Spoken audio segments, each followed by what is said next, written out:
Satisfied. So I had to reset it before. Oh, my test, everything comes up is good.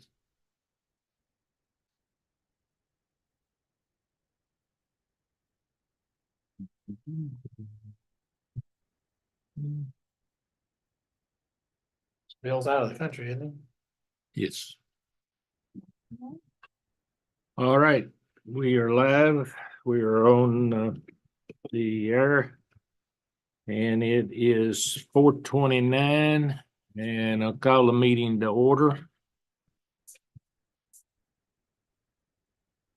Approval of the minutes of the January 25th, 2024 special call meeting.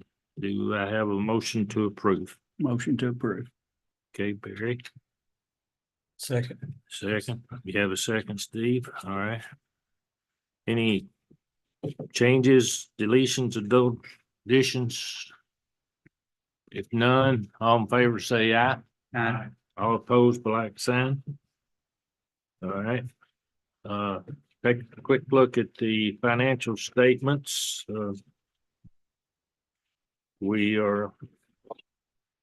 Linda and I was talking about these a little bit earlier today, and with the grant money that we have in the water budget tracking, we are doing very well, extremely well.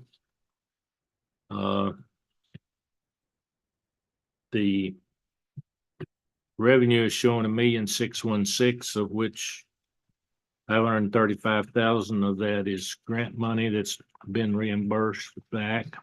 And total expenses was 927,000, leaving us with a net income of $689,210. If you subtract out the grant money, 530,000 out of that, we're still about 100,000 against a budgeted $93,000 loss for year to date. So we're doing extremely well there. Maintenance and repairs is one of the big ticket items. We spent 153,000 against 145,000 budgeted. Utilities are down. They were budgeted at 99 and they're down to 89. So we're holding on there. Was that maintenance on the, down here at Calvert Cafe? Was that part of that or is that last year's? That should have been last year. Okay. So that's the water is doing well, and the sewer also operating revenue is at 515,000, budgeted at 380,000. There is a 41,000 miscellaneous number in that number, but it's still well above what we had budgeted. Looking down the expenses, we're at 497,000, 498,000 against proposed budget of 555,000.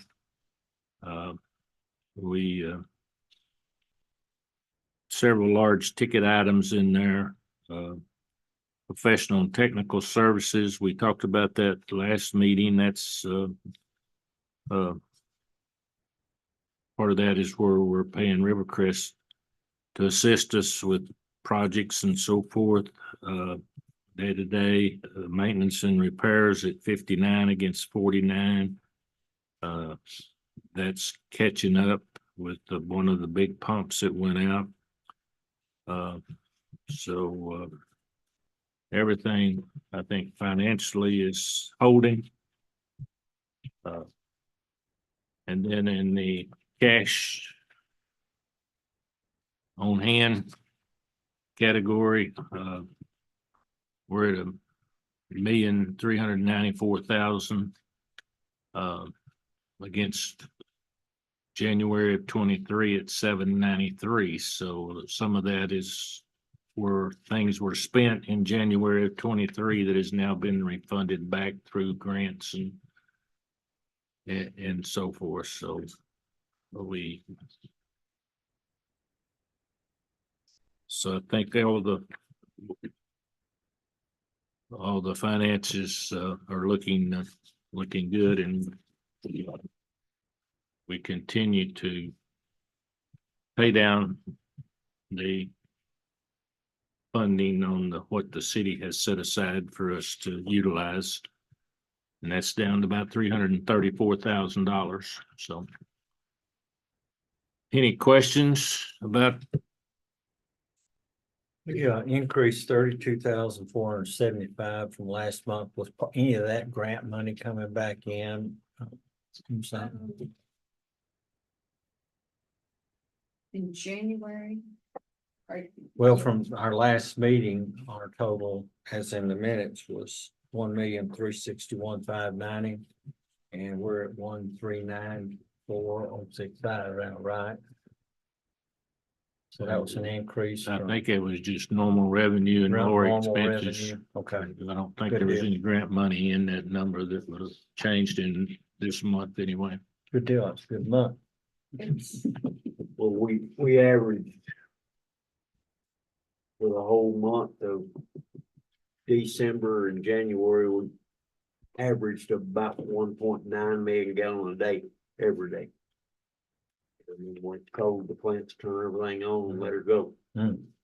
Those 2 months normally are the biggest months. Okay. That's good to know, Tim. All right, we had some of our employees have achieved their licenses, upgraded their licenses recently, and I wanted to bring those to the board's attention. Those licenses are not something simple to get, Right. and they work hard for it and have to study. And one of the things that the test covers, it covers every type of system across the state. And a lot of times when they go take those tests, they're testing on something that they've never seen, worked on, or whatever. So I think we need to always recognize them for their achievements. And Glenn Knight got his two, what was it? Class 2 wastewater. Class 2 wastewater just recently. Bobby has been upgrading his license since he came on board, and where is he now, Tim? He's a class 2 wastewater. He's a class 2 wastewater collection. And he's a class 1 AD on water treatment. So he's coming on up, and then of course Curtis, I don't know, he's been also working on his as well. He's Curtis is a class 3A on water treatment. He's a class 2 on water distribution. And he's fixing to start in on his wastewater. Okay. Daryl is at a class 2 on sewer collection. Class 2 on sewer distribution. And he is a class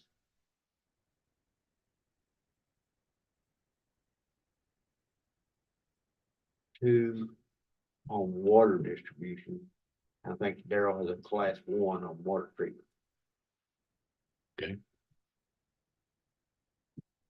So correct me if I'm wrong, but We've got we all now three got covered. everything covered that we have to If we have. a And man off, we've got a man to back him up. Do they step up and pay when they get Yes, good? yeah, That's good. and I think so where we've approved everybody up for their pay increase, yes, sir. including through Glenn's most recent one. So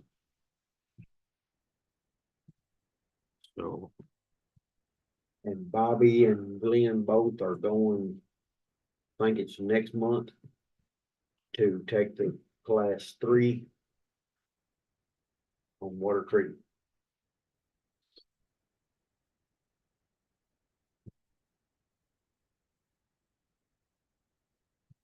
David will be eligible. In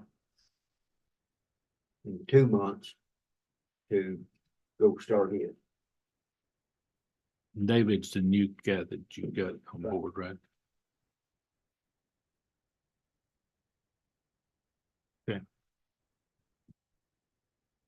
No, it's not an easy test to take.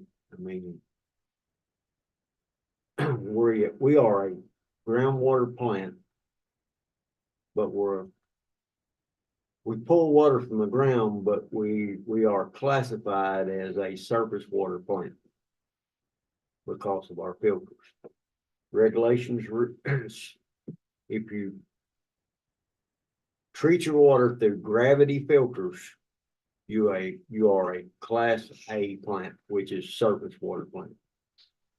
So when the guys go to take their exam, and when they open their books, there's things in there that all new animals that they just have to learn it. Don't apply to us. It don't apply to us. In the same way on the wastewater. When we go to take a wastewater test, we have to take the same wastewater exam and class as any wastewater plant, but we're a lagoon system. We're not and it's tough, but it's getting done.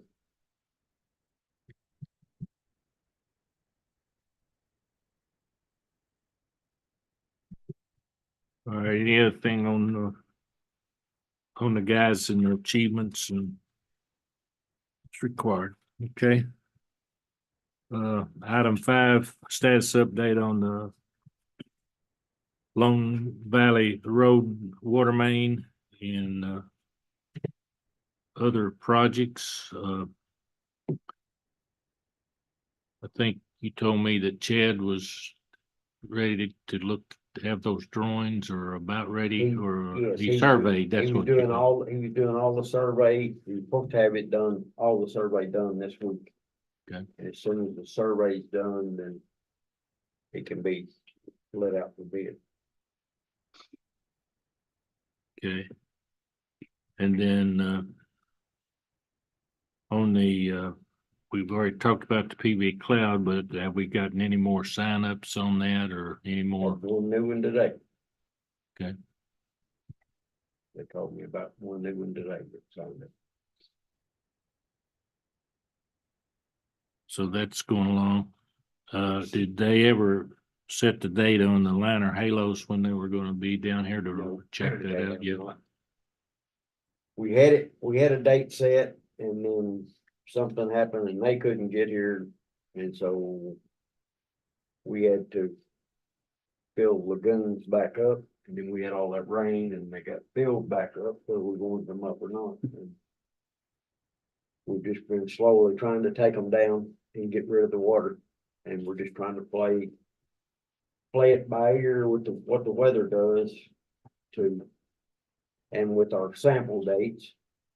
I mean, we can revert flow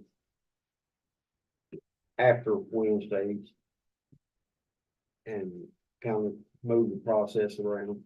Yep. But we've just been playing it by ear, but it is still in the going.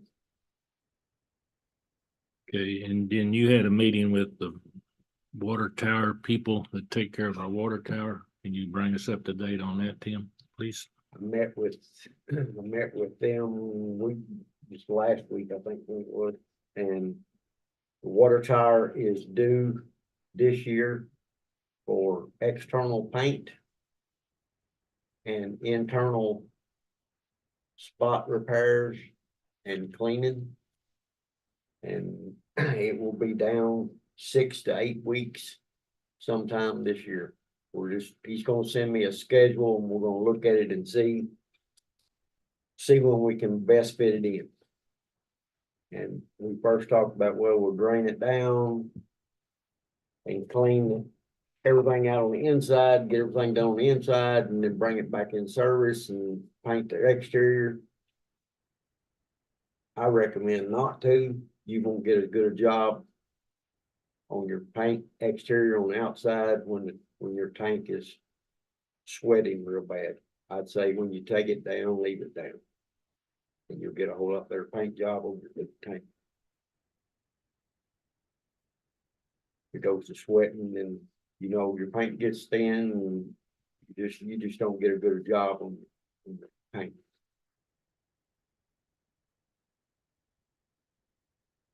But it will not be a problem. We've got pressure reducing valves that we can put in throughout the system, go strictly to the booster station. And if the way they work, if the pressure builds up, they pop off, they relieve the pressure, therefore you don't blow any mains out of the way. And I mean, we'll be fine. We've looked at the map, we looked at the model, we've looked at our different pressure ratings that we have with the tire shut off, and we know where to put all our meter devices on that. What's the duration? 6 to 8 weeks. And I talked with Timmy Davis, the fire chief, and talked to him and asked him if they had any big training planned at the fire training center, because I wanted to try to schedule around it. And they don't have anything until October. It's going to be to where they would really need it. So, I mean, I'm just gonna work with him, and I told him, I said, I just want to let you know ahead of time that what we're gonna have to do this year.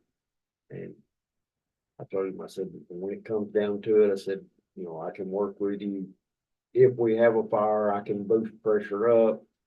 I mean, there's a lot of things that I can do at the plant to boost the pressure up.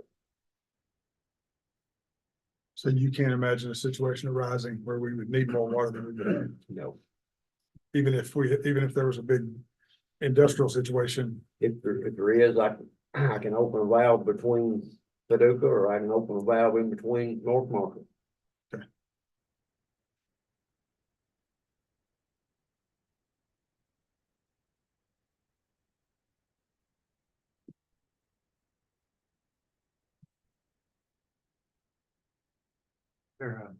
The other folks that use the fire training center, do they go through Tim or do they go through you? I know Westlake uses that and some other folks use that up there too. We've got they come through up here, and she's got it on the calendar.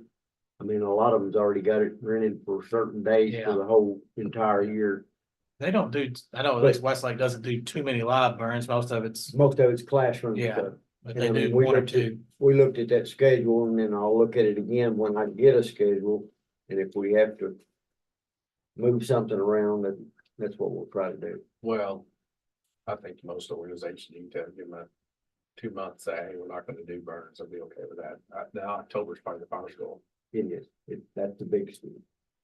but that's, most of those guys that train their monthly, they can adapt their plans and say, hey, don't use. Yeah. Hopefully that'll be the case. Yeah, as long as like I said, as long as everyone knows them. They same can get a thing. word, Yeah. remember. Yeah. The day, and if you knew about it ahead of time, you could even accommodate something important, right? Right. Try to work with everybody to make sure that they get that. The one item that go ahead and put on the table tonight, be thinking about it, if that would be the time that if the city wants to put a logo on that tower, that would be the time to do it after it's painted. But from a water and sewer financial standpoint, we prefer the city to pay for that. Well, I think that the water utilities is obligated to put like a black and white, like a generic container, put black letter, water. I mean, that's, you're obligated for that much. Come on, man. Oh. H2O would be. Yeah, there you go. Yeah, there you go. Yeah. Yeah. How about Gene Coburn for mayor, you know? We'll put the cast number up there. Put the cast number. Uh,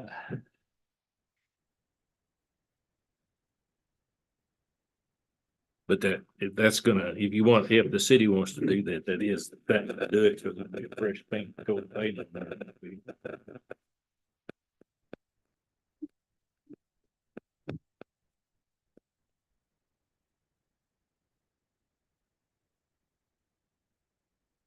Well, that is extra, and the reason I say that, it's extra and above over the contract that we've Mhm. already got paid for, so.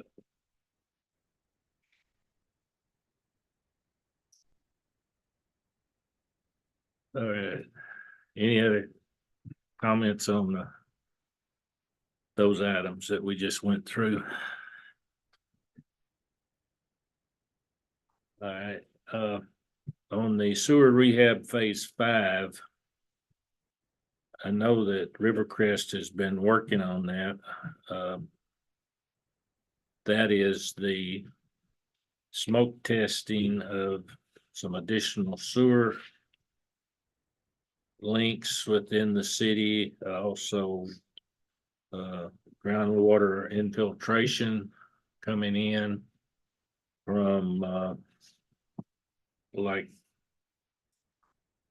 basement pumps that might be hooked into the sewer system, any drains, downspouts from houses that might be hooked into the sewer system that would need to be we're discovering where they are, and probably need to be disconnected from the sewer, because it's causing more I in our sewer systems. And I know we've done that on phase 2 and phase 3. I don't know where we are. I mean, I know he's working on that, but We're going back to and looking at some spots with this inspection of spots that's already been rehabbed, where the mains were rehabbed and the laterals were not. And we're looking at measuring the flow of water that's coming through the manholes during downpour. Trying to find our trouble spots. It gives us a better idea of where to go to, in the direction of where to go to with our smoke testing, to see where we can get the most bang for our buck on repair. because I think this was a part of the Agreed order. corrective action plan for the agreed order was Yes. to do this to all the sewer lines in the city, so we're moving forward on that aspect of it.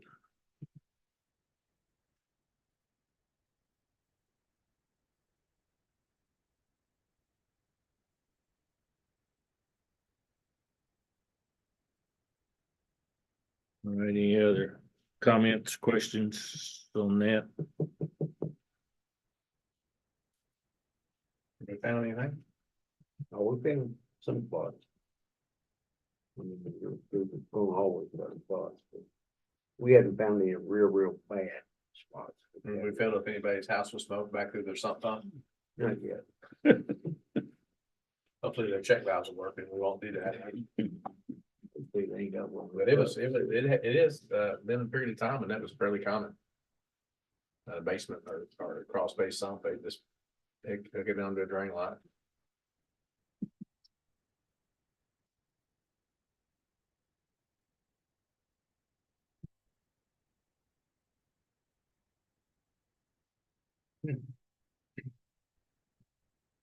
Uh, the Kentucky Rural Water Association proposal, keep putting it on the agenda, and Linda and I talked about it a little bit before the meeting. Neither one of us have had much time to dig into that a little deeper to try to lay out some thoughts and plans on how to work through what the guy presented to us, which I think was a good plan or a good proposal, put it that way. But I don't have any suggestions or anything that we've laid out yet relative to how to calculate our rate structure, with or without depreciation, with the, Mhm. without the other aspect of it. We know that water, I mean, based on what he showed us, we know that water is not that bad. And sewer is because of its limited area in the city. I think Mhm. that's gonna be the hardest part to make it self-reliant anytime in the near future. And then there's some other big projects on the ground that could help as well. So I don't know how much more we can talk about that, at least tonight, or have you all had any more thoughts on it? Well, at this point, I'd have to dig the figures, and dig his presentation back up. I mean, it's an eye opener about, where we are and, that we've got to. It's not this board's call. But we've got that offset and we go through the budgeting process, which is starting up pretty quick. And we'll be going to finalize the budget in May. Hopefully voting on it, finish it off in June. We're trying to get it on top of it sooner. When those numbers come rolling out, this last time we were running negative. And we were, what's the plan moving forward for filling the manager role? And some other things that we've been managing to go through. This was a pretty good financial snapshot. But on the other hand, I think that you got to stay on top of people who are using a resource need to pay for it. And we can't let the water infrastructure of the town go down and get to where it's not functional. It's core to the city. And there's a lot of potential here, and we're still waiting to put together if I had to put together the business plan today, we'd have some pretty big question marks yet.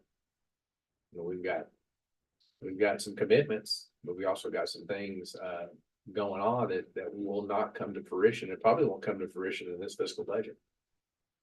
But it does change our future around. So I mean, you can do some scenarios, you roll it out 2 and 3 years, and there's some check marks in there. And if you get to a milestone that something you thought was going to be green doesn't happen, it goes red, then you hit a milestone.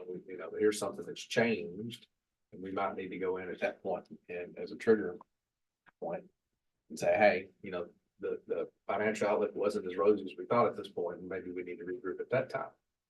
We have a pretty good idea what the trajectory is, and have some plans and some different things that will help us map it out and get to where we don't let things. Maybe in the immediate future, you don't touch that dial because you got another income, another revenue source maybe coming on or something that you don't want to jostle around rates too prematurely. But if something happens and you realize that projection is no longer going to hold true, then it's more incumbent on us to do something at that time. So I believe that that's probably what we ought to focus on. If we stay on the current trajectory and do some what if scenarios of what some of the best predictions are, and see if there's a trigger point for we need to do that in preparation for supplying into budgetary talks. Okay, so that really needs to happen in the next few weeks and talk about it more at the next meeting. I believe you map it out with these scenarios. And I don't know for sure that some of the scenarios are really going to be that clear even 2 months from now. But maybe we'll not. And that's clear as mud. But I think he had some good points, and he's got some ideas that he can help Glenda go through some of the modeling that she would do to us to try to figure out what our cost per thousand would be for both utilities. We say it costs per thousand on the water and then we have to multiply it for sewer, right? So, but I don't know what our, we're selling water more to accompanying, systems too, and I don't know exactly where that's gonna settle out. I don't have those numbers, maybe Ken knows some. We did revise our water rate structure, so, we gotta, we did that, right? You talk about with Paducah and North Marshall? Yeah. Yes. That's done, Yes, well, Upon I your said that, signature, okay, yeah, yeah, when you tell me, yes, that looks good. okay. But basically what we did is we went to the highest wholesale rate. We're just gonna pay whatever the highest wholesale rate is being charged by either party. if we've got the higher rate, then that's what. But if we're gonna pay you, or, I mean, it's just gonna, whoever got the highest rate, that's what it's gonna be. Okay, so that comes in the form of what? Of just an executive order? No, contracts, the contracts were emailed to you today. Okay. And there's two contracts with North Marshall. Well, that would explain why I'm clueless, because I haven't opened that. either. Okay, That's okay. But one contract with North Marshall is for us providing emergency water for them primarily. right, And the other contract is for them to read or to shut off meters if we need them for purposes of collection. And then we've got a sharing contract with Paducah. So we've got three contracts. And the new contracts that we've prepared are perpetual contracts, rather than saying 5 years and we'll review it in 5 years. We've tied it to the highest rate anybody's charging. And if somebody ever wants to change the deal, okay, then we can terminate and renegotiate. But if not, the contract are set up to be perpetual. So we don't wind up delinquent as we have it from time to time in the past, just because of got busy and didn't look at it. But I think we're in good shape. is there anything else about the nature of those contacts, or contracts we need to share? I don't think so. It's pretty straightforward. So this is designed to stop the fact that our wholesale water might be off track and be on the low side. It helps. Okay. Yeah. That sound reasonable to everybody? I mean, those contracts were actually, when, Greg? Before 10. Yeah. Yeah, They were like 5-year contracts, Yeah. I think, the way they were wrote. right, right. So probably 11, 12, 13, they became delinquent in 11, 12, 13. Okay. And we've been operating, well, actually, we've done very little. There's been very little water sharing taking place. They're emergency contracts. But they're there and we would have operated in accordance with them had they, or we would Well, have. with the recent news, even some last night, I mean, you can see how easily they become so important in different communities. You have something happen. Right. So they need to be kept in shape.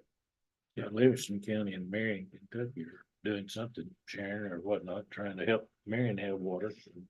Yeah. So, I mean, you never know when No. I mean, somebody's gonna have some problems. somebody will have some problems and. And so Now, will they these go to- should be okay, whether anybody remembers to look at them or not. These will be They're there. indefinitely, they will be in So, place. have you communicated with the other I'm parties waiting. yet? Or are you waiting on I've- him? I heard from Tim. I'm gonna hear from Gene tomorrow probably. Okay. And as soon as they say, yeah, that looks good, let's go, then I'm gonna circulate it among the attorneys for Paducah and North Marshall. And once they say, yes, let's go, then we'll get double originals of everything. It's just circular from this point forward. Once we get approval from here, then it's just circular.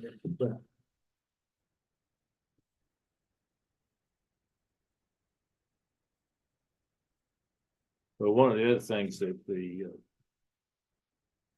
gentleman with rural water talked about is just hit me when Gene was talking there that we really need to sit down and lay out a 5-year plan of capital or projects, I guess is the way I prefer, as opposed to capital, but lay out what might or might not happen in the next 5 years, or what we want to do to improve something in the next 5 years to know where we're going. And that may have been kind of where you were headed. That was.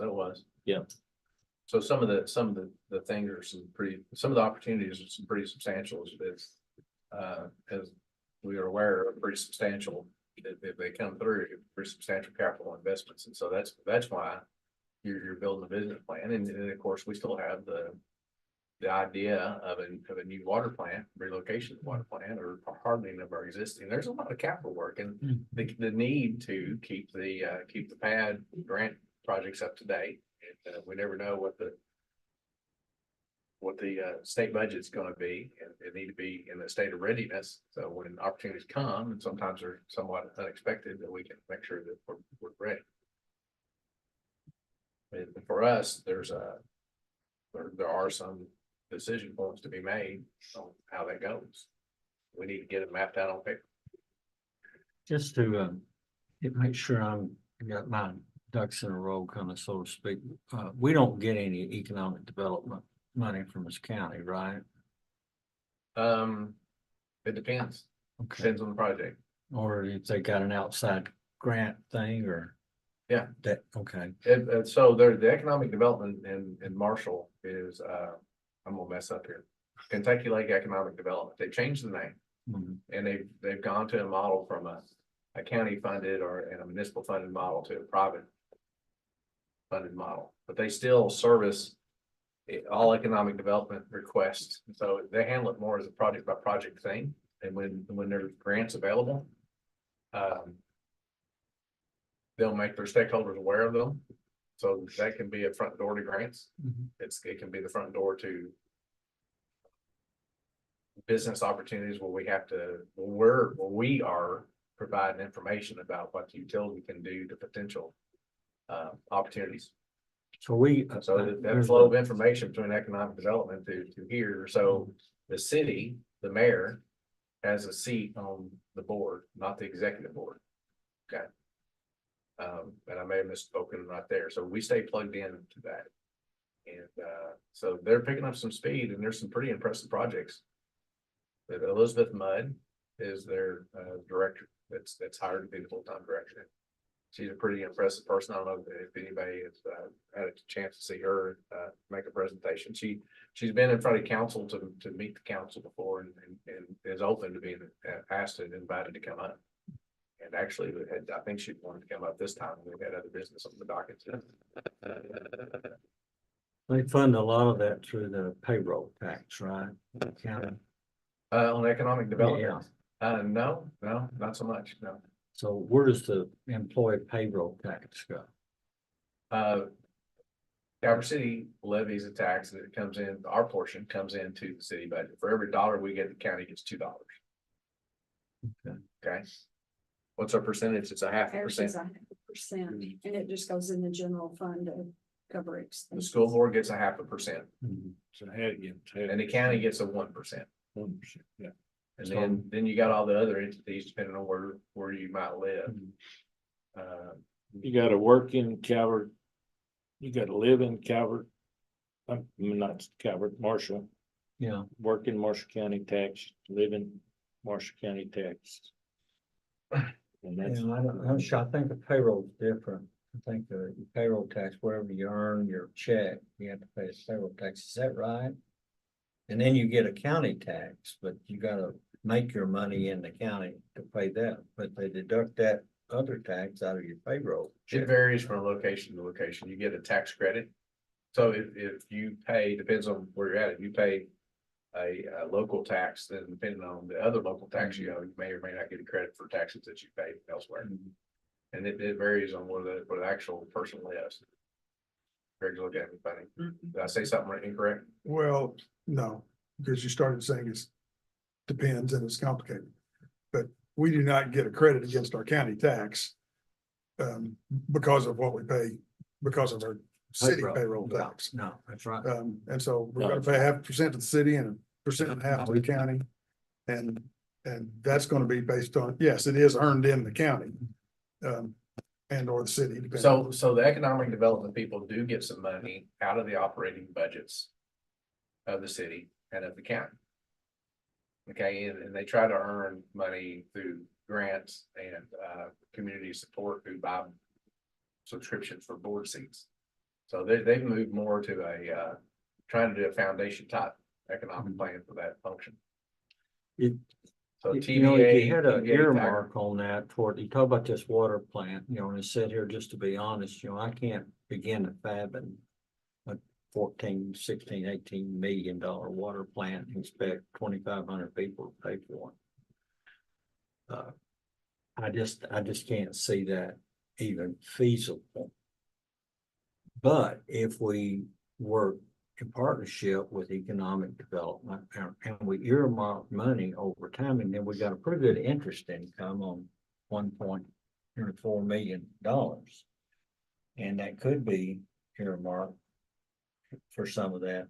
I've made it no secret, I don't totally agree with this guy, Mayor, Mhm. that that the water system should solely be paid by its customers. Any more than I would agree with stopping people when they drive down the road, and charging them a toll on every road in Calvin. Right. Because I think government has some responsibility for things that are beyond that.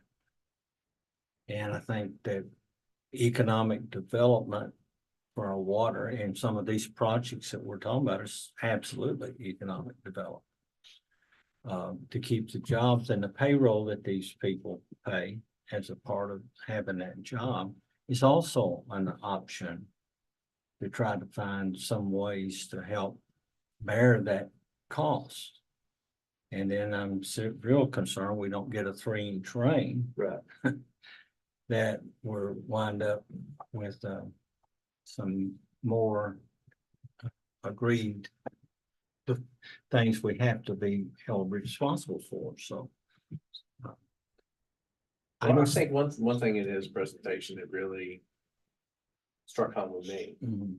is that point that you're trying to make, I believe, is that, you know, if you don't have reliable water, Mhm. okay, and you don't have reliable sewer, then that detracts from the overall community. And I think the way it's played out in Calvert, in my time as a council member, and even before then, is the general fund does fund some pretty substantial projects and allow a credit line to Credit line. And so we've got this dichotomy in Calvert City Water and our utility. It's fortunate. It makes our life unique and different than most of your rural water districts. Is the potential for some very large industrial clients. Right. And so in that mode, our cost per thousand supply mainly, and in some cases, hopefully more cases of wastewater treatment. You know, we're looking at these people, you're looking at a financial analysis on their part of, can I pull from another source, whether it be groundwater or even river water? And what's it gonna be after my capital expense and my operating expense? So we're competing on that level. And we need to be competitive.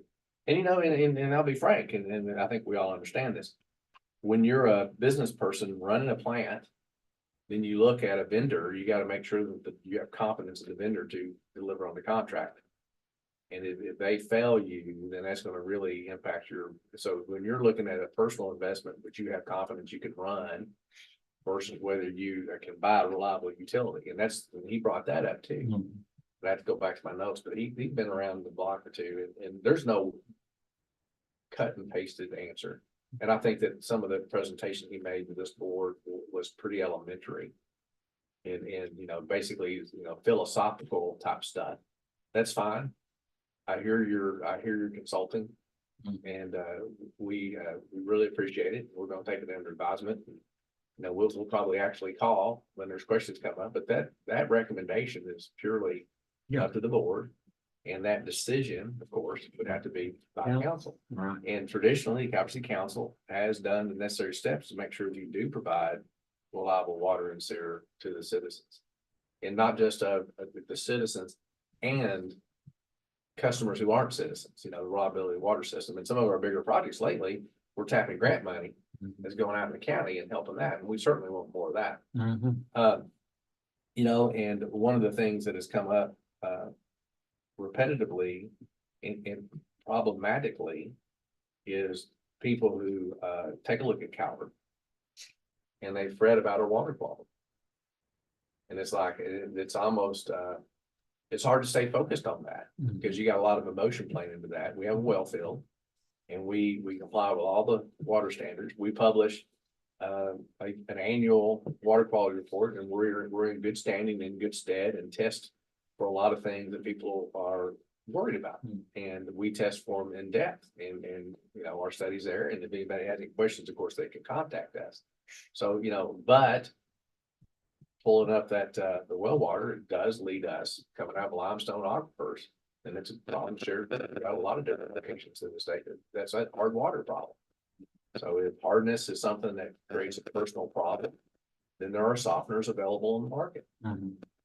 If, as you guys know, after evaluating the water plant, I know I'm going to, that you guys are aware of, there are options that we could treat our water production for the removal of hardness.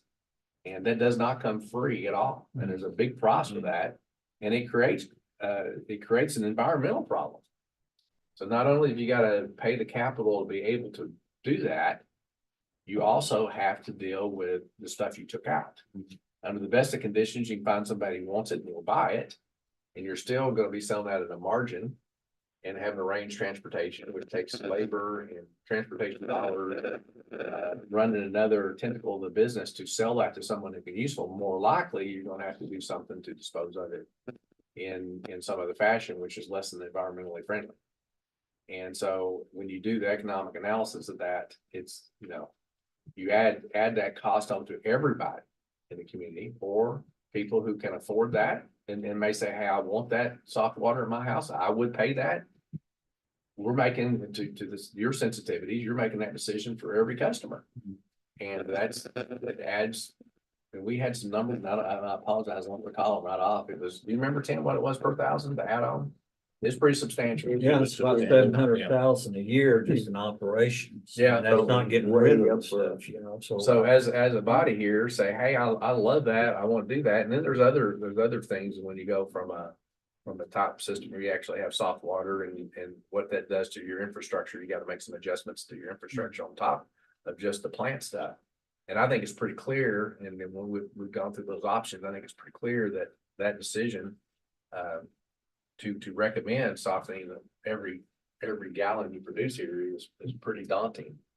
Yeah, the only way I think it'd work if the industry would do it, and I do not blame the industry for not being overly agreeable in trusting that to someone else when it can hit their production line. Well, and the issue with that, to get to the cleanliness, to the softness of the industry, it's another level from that. So they have to have water softening equipment anyway, and they're gonna put it in and they're gonna hit it and then control the whole production. Right. Because our spec that we'd be selling probably, well, assuredly would not meet the applications that the plant needs for bore feed water, or certainly not lab. Everybody said it would have to be treated again to get it down to. Yeah. We get it down to, You would need and it, the yeah. parts per billion with a B, so it's Yeah. pretty low.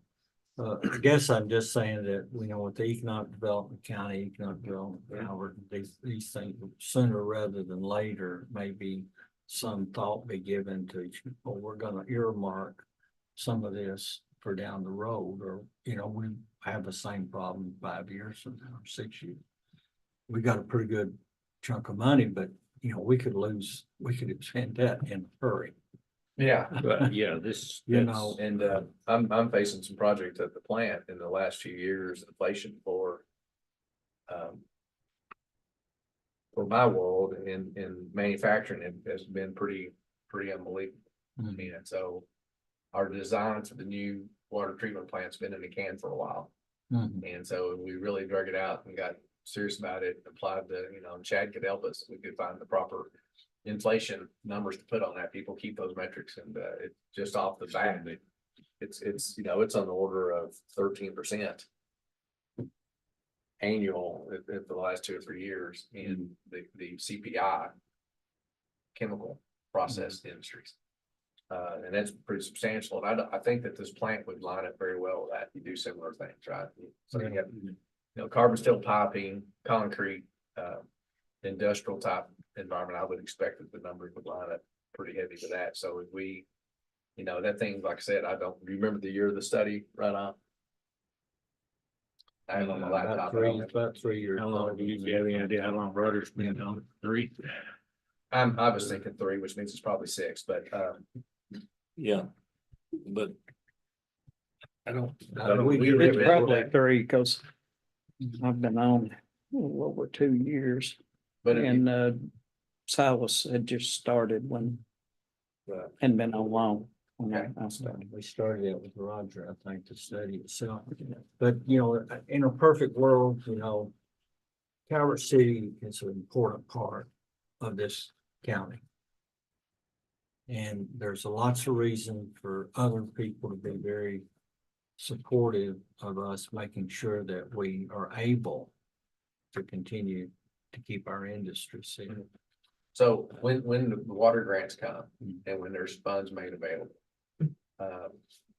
Our projects are considered. In fact, you know, our expansion, we just talked about it. Well, that road was made possible by us. And the in the city versus out of the city doesn't make any difference. So. And I think that's you take a look at public health and getting everybody on supplied water. So you have centralized sources that are responsible for testing. That's an overall goal. I think our public health and the regulations on water, that's where it drives everybody, get you out of small wells. And really try to get you to a regulated water source that they can get their arms wrapped around and make sure they're doing what they need to do. And that's why these grants but slow like it is. No pun intended, but that's why they make them available. This is not a real get rich quick type of business. Well, I certainly support your idea of coming up with a plan, and I guess just from my background. My boss had what she called stretch goals. Yeah. And it's not something I think we can meet here and talk about an hour or so and never fix, but we need some goals that are out there where we can project. And I mean, I had goals. I had $2 million worth of grants a year. Now, that was one of the 7 areas that I was responsible for. But I find till you do that and till you create the partnerships necessary with that and start talking about ways to generate the funding, you never get there. Right. And so at some point, you know, we either deal with an emergency that forces us to do something and not the best environment, or we plan for it. But it takes steps. And are we, the city, Greg, under any restrictions as far as carry forward? As far as what? Carry forward? City have to spend No. or something. So, I mean, there's just some ways that we can work and start working toward that, because it's finances, it's a challenge. So one thing that's hard to come up with, we probably got a lot of answers for other things, but not the money to do it. So I would just encourage us to start. We have other impacts. You got the economic development, on the positive side, then you got some, you sit down and do a risk analysis. And for various things that can happen to us. And of course, flooding is one with frequency we're well familiar with. And we got the plant occupies some flood prone area that's creates some specialty issues and hardening that area. And so, you know, you got a scenario where you have to do that, or do you go and, you know, the 14 million as far as surety of supply and how you do that stuff. So that's a very good point. Yeah, And that's really where this board really needs to be looking. That's why it exists. That's why we're in here. yeah. I'm Short-term decisions and policy, sure, but where are we gonna go in the long term? That project, if it were executed today, if it were green light go, the new water plant would be the largest project that Calvert City has ever undertaken. Yeah, I'm not wrong about that, am I? I mean, you'd be right, by far. And if any small rural water department that's got these kinds of industries around us that buy, you know, these quantities of water can build up the partnership. This is a hybrid scenario. This is how you do it. is linked up will never, probably never get out of, being tied to that location there as the distribution point. But as far as having operations, down there, and the more you can move away, the lesser the risk becomes. And I don't know what you ever do with the water utility, you really get into the new battery fault capabilities again, I don't think there's really a lot that you can do. There's certain things that you gotta do. It'll be pretty tough to plan for that one. And you gotta do what you can, not that, don't get me wrong, but it'd be really tough to do that, and that's just total disaster. You gotta be prepared for that as well.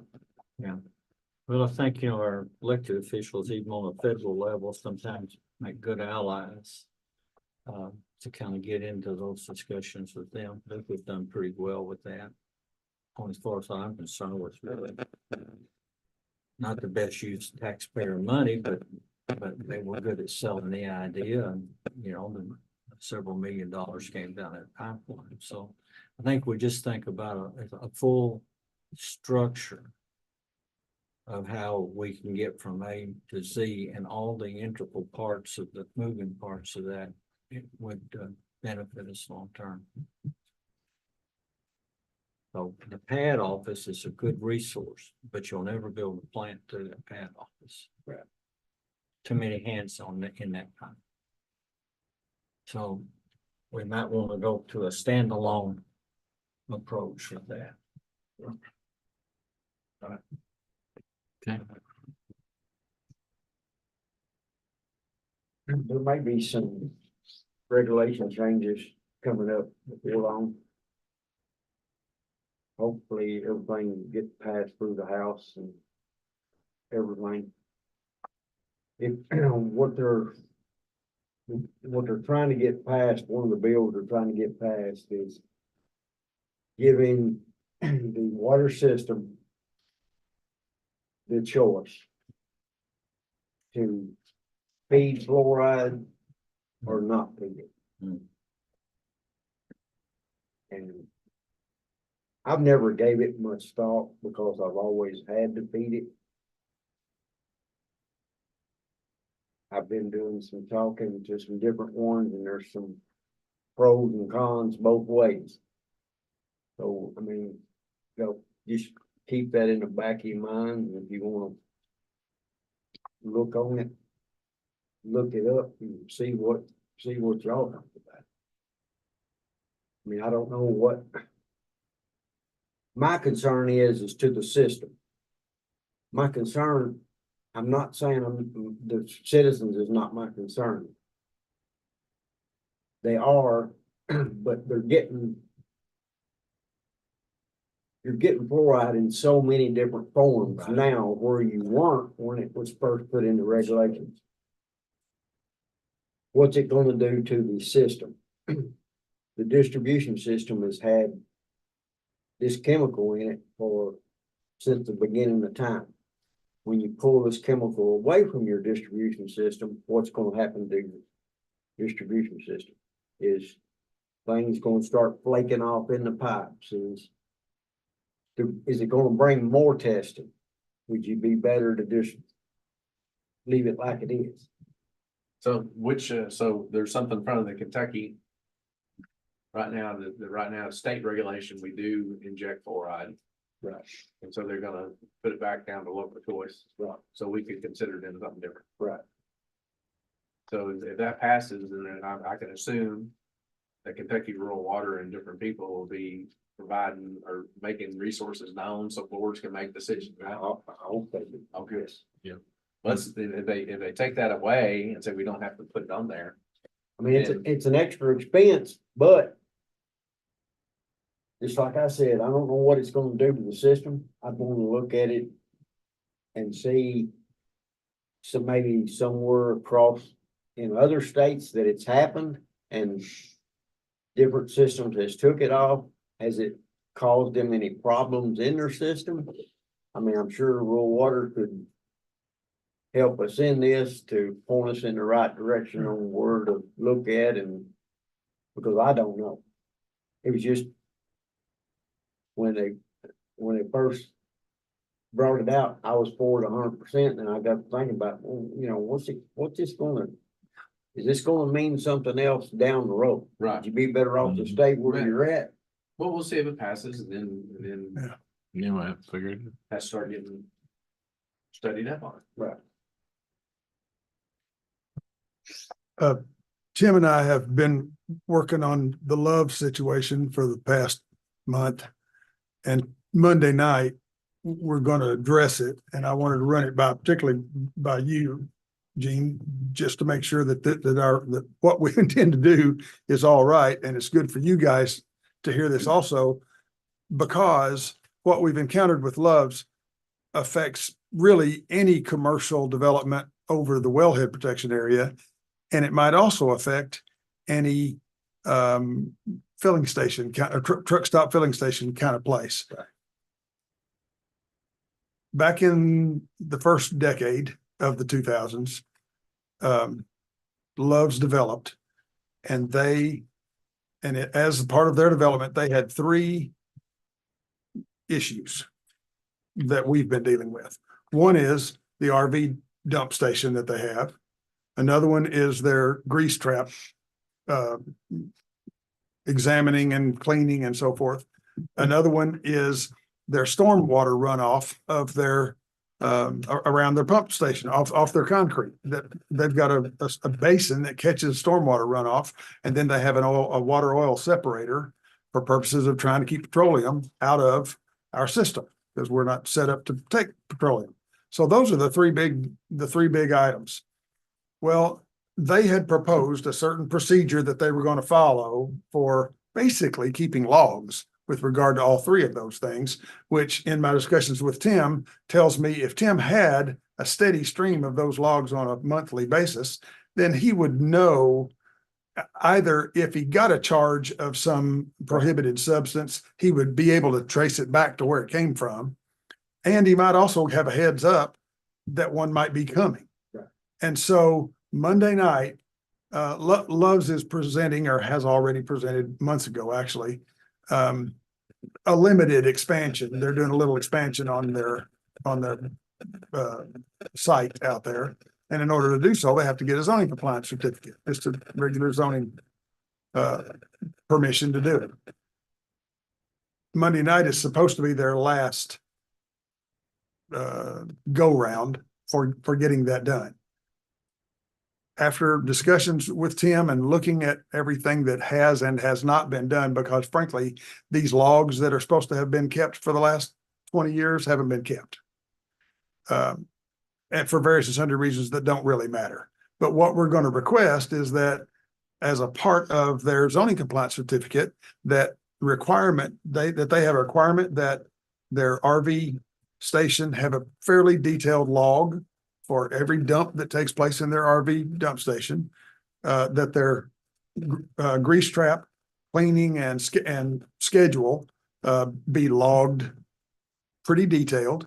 We've got this spelled out, but also that their oil water separator is gauged. You know, I think they stick a stick in it to see how much is oil and how much is water, and at a certain point, they then pump it out, clean it out, and all of that needs to be logged. If we have those three logs being given to Tim or to our water system on a monthly basis, that greatly assists us in dealing with this. And so we're going to request that be required. Was it not originally required? The logs, no, actually it wasn't. It was done by communications. It was not put on the actual approval on the zoning compliance certificate. It was done with ancillary communications between, at that time, it was Kevin Murphy, and it was not spelled out. We do have the requirements in those letters, but for instance, the monthly logs were not required to be delivered to us. They were required to be kept, but they were not required to be delivered to us. Well, because they weren't being delivered to us, they either have ceased being kept, or they've been farmed out to a third party. And Love's has washed their hands of it and says a third party is doing it. Well, that's just not helpful to us. So we're gonna do it a little more official and forceful in this zoning compliance certificate. And so that's those are three things that we really need to require for any commercial development that's gonna be over wellhead protection area. Then there's another issue with regard to, again, any commercial development. In this case, Love's actually discharges a lot of stormwater that winds up being discharged into our sewer system. Well, we only bill based on water charges. Well, that stormwater does not get charged for. We're treating a lot of sewer water in our sewer system that's not being accounted for. So we're going to request that a flow meter be installed between Love's lift station and our manhole so that we can bill for sewer service, because they're on North Marshall water. We don't get any water from them, but we want to be able to bill for sewer service based upon actual usage. And we will be able to know what that is if we have a flow meter after their lift station. And so we're going to request that the planning commission put on their list of requirements that flow meter be installed, and then we will begin to bill based upon those numbers rather than the water numbers, because the water numbers is not catching anything out of the RV dump. It's not catching anything out of the separator, the water and oil separator.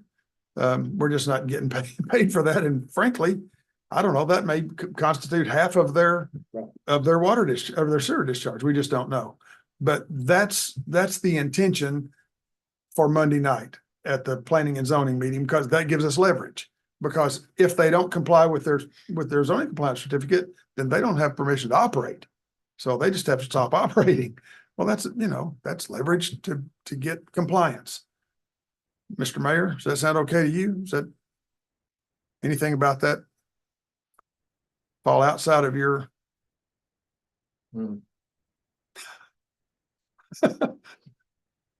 So we base our bill on what North Marshall tells us they bought from. Yeah, we do that with everybody. We read North Marshall water. Oh, we Right. do, okay. Yeah. We do the same thing across the street. Everything that's outside, everything that's on the other side of I-24 towards the dam that's on our sewer system, we read their meters and we bill them monthly. North Marshall, see, bills every other month. They don't read meters, but every other month. So we read their meters every month and bill the sewer off of their usage. While we're on that topic, are we still selling them water? I think last month No, they had to, yeah, North Marshall, that's Okay. what this contract is that we're redoing. right but I now. thought they had shut down the Carter Bryan. They and we did. were, but they're not. they're not Right now. buying from us, okay, They're feeding it from another location. okay, We tested it and everything tested good, but we didn't stay on. okay, all right. I took it that might be kind of a long time. The outcome I applaud wholeheartedly.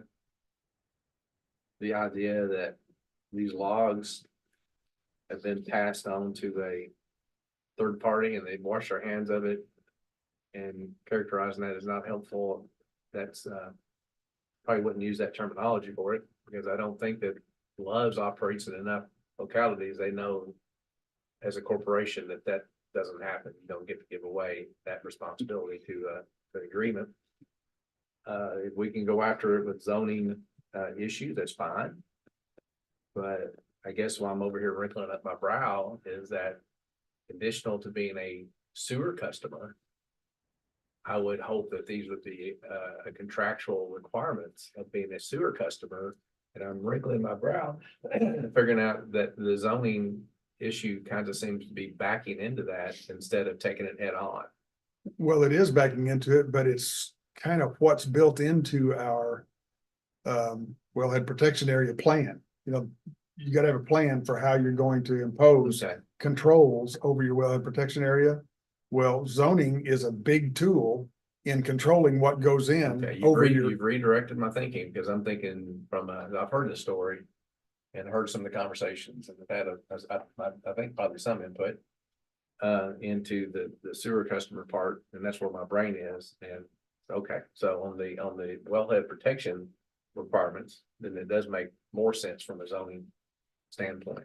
right, From a certification, probably wrong word, but for a regulatory portion of it, if things change on the waste treatment side, regulatory side for this utility of which they're a customer, to have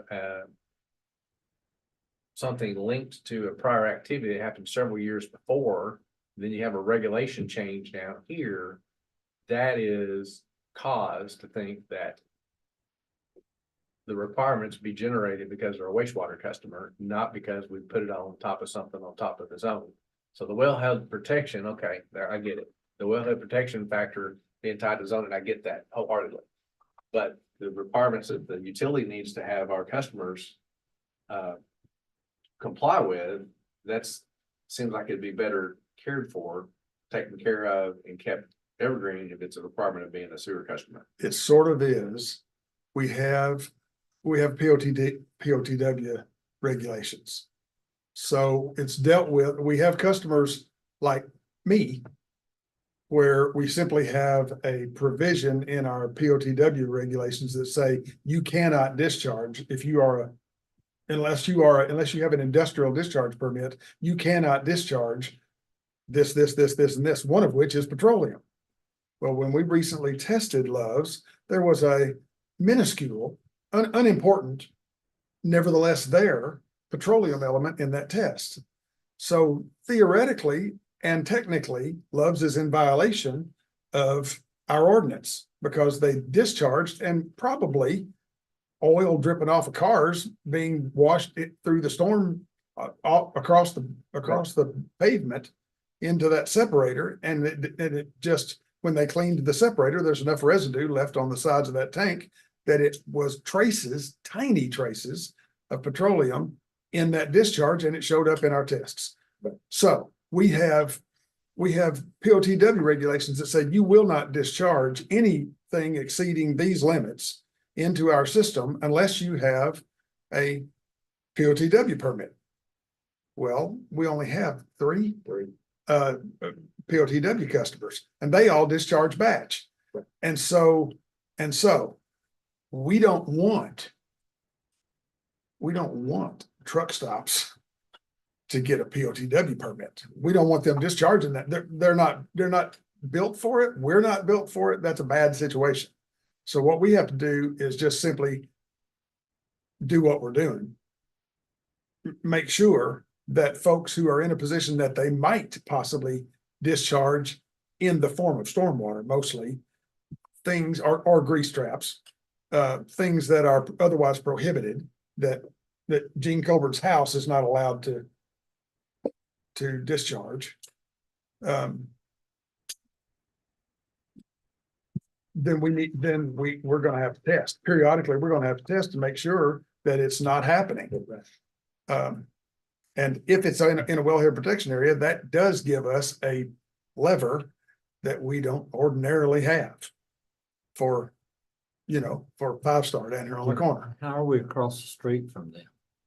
Okay, we tested there too, and we're fine. Tested, I've done inspections at both facilities the same day Yeah, and pulled samples Yeah. the same day. I guess I'm just kind of thinking that anytime we provide sewer like that to a business that we don't provide water to, we ought to have a meter that measures it. Well, they And that probably would be need, standard they probably procedure. need a flow meter across the street too, don't they? Yeah, that, I mean, that ought to be standard. Well, I think that, yeah, whatever we take away now, Speedway provide their lots. No, It is Speedway, right? Yeah, Roger did a, Speedway didn't, I mean, all they supplied me was a print and I done sampling and all their samples were good. but they are in the same position. Right. And we need to be getting those logs from them also for exactly the same reasons. Well, we need to see where, in my view, we need to see whatever we're doing. Obviously, giving a lot of thought. Revamping into things that make sense, that aren't onerous, things that you should have. And it ought to map, we're assuming it maps up directly to Speedway, but however this happens, we need to probably evaluate it. And we've got another one. Diesel, distribution point coming on, being built. Yeah. Right, so. Oh, yeah, back behind Five Star. At Speedway, now they're Division of Water. I'm almost positive on saying this now. Division of Water had a lot of influence on Speedway when their facility was built. Because of where they were at and the wellhead protection area, Speedway had to drill 20 monitoring wells around that facility. And Are they in place? yes, Really? yes, I've never noticed it. That's a lot of wells. they made them put 20 of them. That was some of Rogers dealing with them and with the state, but there's 20 of them. Well, Five Star, it has to have permission, they have to have approval from Water and Sewer of their development plan in order to get their zoning compliance certificate. We might want to just, if you would make it a policy for us, Mayor, we might want to make it a policy that anytime we have a fuel dispensing operation going in and submitting a development plan, that we're going to require, if it's, I'm not an engineer and I'm not a gas guy, but for the simple layman, if you've got a hard surface and cars coming across it all day long, they're gonna drip a little oil. And there's gonna be stormwater that washes that off up, and so you're gonna need a separator or something, a collection basin. You're gonna need a way to contain that, or you'll wind up, if you're in the wellhead protection area, you're gonna wash it into our aquifer. That's really important there. Right, well, But you're gonna wash it into the ground. the distribution design is not my forte either, but you realize the difference. If you got a lot of diesel flowing versus gasoline. If you have drips or spills of gasoline, they'll evaporate. Mostly until they get rinsed down. Diesel won't. So it'll sit there until something washes it in. So that's a big difference. Yeah. Between and they're in the design factors for the two, and I'm not saying I know what they are, but there is a difference. Pretty big difference. So Monday night, that's going on. Okay. Yeah, that's okay with you. So it's okay with you for us to do that on Monday night. Yeah, I need to learn some more details, but yeah, Okay. I'm learning details. I'm curious, not because I want to prohibit that, but Okay. it did seem. What belongs to the necessary factors for treating the runoff and the wastewater really needs to live with the regulations, ordinances governing water. The wellhead protection stuff is on it. Okay. Because things will change in one, and we'll go back 5 years. I'll guarantee you'll go back 5 years, 10 years, something changed. You don't get it. I think it has a better chance of being caught if you keep it tied to whatever. But we'll talk. Okay. And the idea that there's logs being kept, and we let somebody else do that. And we're not, And and that's we're not seeing them. that notion that it's not my responsibility because I sublet that's people know better than that. I mean, that agreement, in my opinion, should have stayed in place regardless. If you'd had 25 parties involved, Love's would still be paying customer. Love's was our customer, not the third party, the fourth party, the fifth party. It's not their responsibility, it's Love's And responsibility. that's a common, that notion is very common in the environmental world. Well, and when you are a small community and when you are trying to attract business on the front end, when somebody's wanting to come in and you get a letter from them saying, we're going to do this, and this, and Water Sewer looks at it and says, well, that'll be fine. Yeah, let's let it, we don't want to stand in the way of this. They're going to be responsible, let it go. But then, 2 months later, it's now it's a nuisance and we don't do it Right. wholeheartedly. Well, And now we don't have enforcement in place. You're offering, no, we're looking at this differently.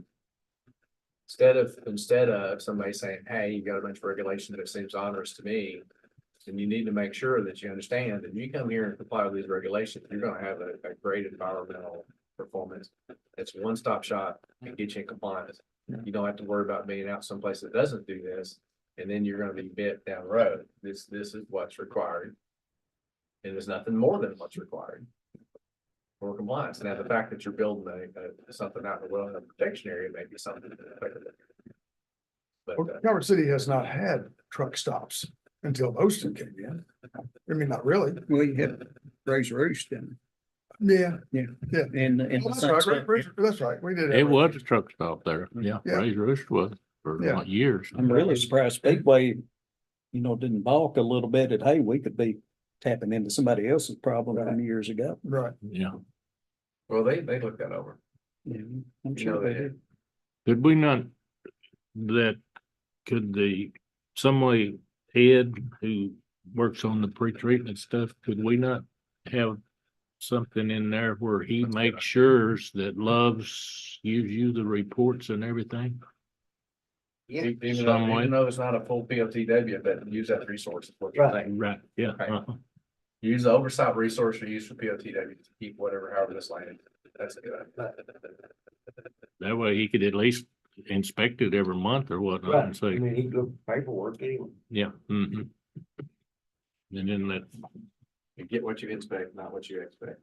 yeah, Almost all cases. Well, I mean, regulation, I mean, and this is not 1980 anymore.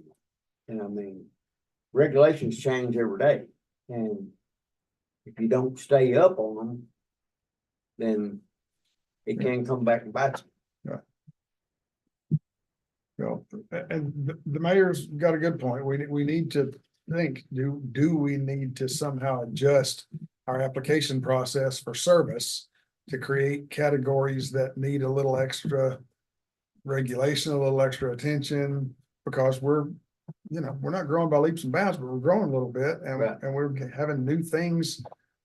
More pavement means more stormwater runoff. And so maybe we need to stick some regulation bottlenecks in some places other than, so far it's just been in planning and zoning, because anybody that's coming in and building anything has to get a zoning compliance certificate, so you can catch stuff there. But you're right, another place to catch is you've also got to have sewer service. Right. And if we have certain requirements, that if you meet these requirements, then you've got to go jump through these hoops in order to get sewer service. That's certainly a valid fishnet also. yeah, we need to Our also, groundwater is a great water source, and we want to do everything that we can to keep it that way. Does wellhead protection go across to the highway? It does. Yes. Okay. I see it on the map above your head. Yeah. Yeah. Okay. okay, Okay, John asked me, wanted me to remind you about the bond or something. That's something else that we need to keep into consideration on levy around the water plant. John and I kind of looked at it, and I didn't bring that paper with me. We need to get it surveyed, the property surveyed, to where we can get a permit to build a levee. Right now, the city has enough spare dirt that we could just about put the levee up. And that was a big part of it. We get the permit to do it, we can do it. The concrete part of it, the gate part of it, yes, we'll have to get that outside. But the biggest majority of it, we can do. So earlier when I was talking about the risk assessments being ready. So basically, how do you build a flood wall around And the next part of it is it is a city street that goes underwater out in front of it. That's a segment of city street, and it's in, how much water does it get in it? How deep does it go? I've seen it 4.5 foot deep in the building out back. I'm at the road out front. Well, the dump trucks were coming down the road pushing water with the front bumpers. So they're probably 3 foot deep coming down the road. Right, so we build a levee, and then we can't get there except for a jump boat. So we got the other opportunity to build out the infrastructure so you can get there above the floodplain on the city road. That's not it. But your clear was not going on. That's what we want. Yeah. Need to get a no wake sign in there. No way. We gotta work hard to keep our water dry. We gotta work hard to keep our water dry, right? All right. Sure. I mean, the cost of having the survey done is not gonna be that much, No. It won't be. but the dirt. We've got enough dirt right now, but just about do the levee all the way around it. They gotta have a survey to get a permit, Whole lot easier to do it now than it is when floods out there. you ain't wrong. Not a rock. Yeah. We bought tons of rock before, tried to block. You gotta remove. Yeah. Nothing but labor and equipment time to move it everywhere.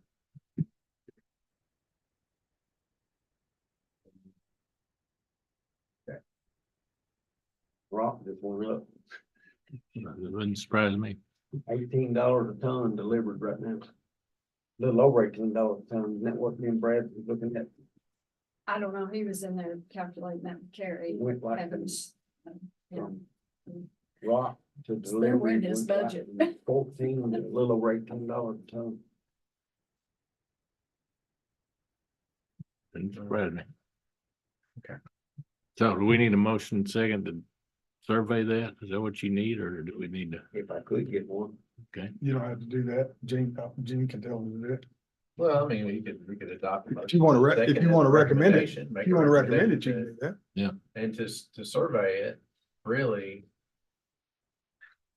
What it would be is support that, yeah, we need to, We have to survey it to get a permit to do anything in, because it's in the floodplain.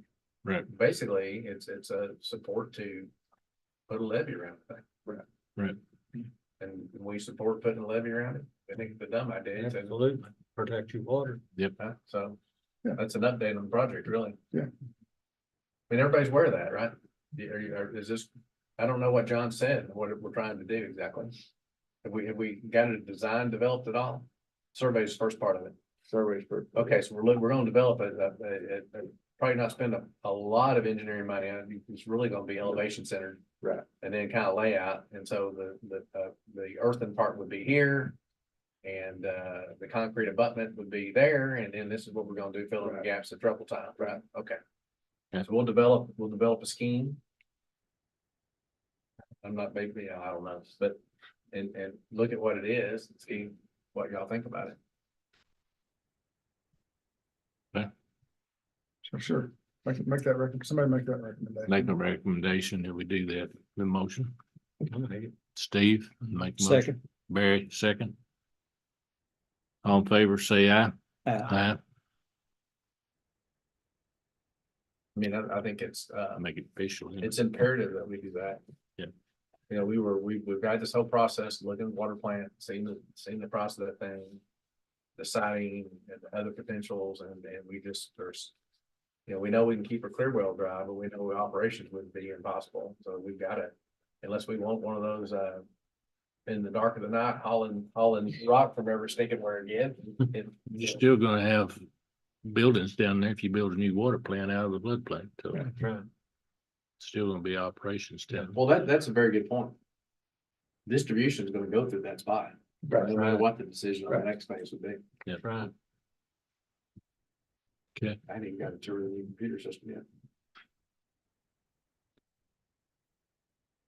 All right, and Steve, you got anything else? No. Barry? Michael? No. Nope. Anybody else? Make a motion to adjourn. Motion to adjourn. Barry, give me a second. I'll second. All in favor? Aye. Anybody, we adjourn? We're done. Let me get. from She's the- gotta get us off.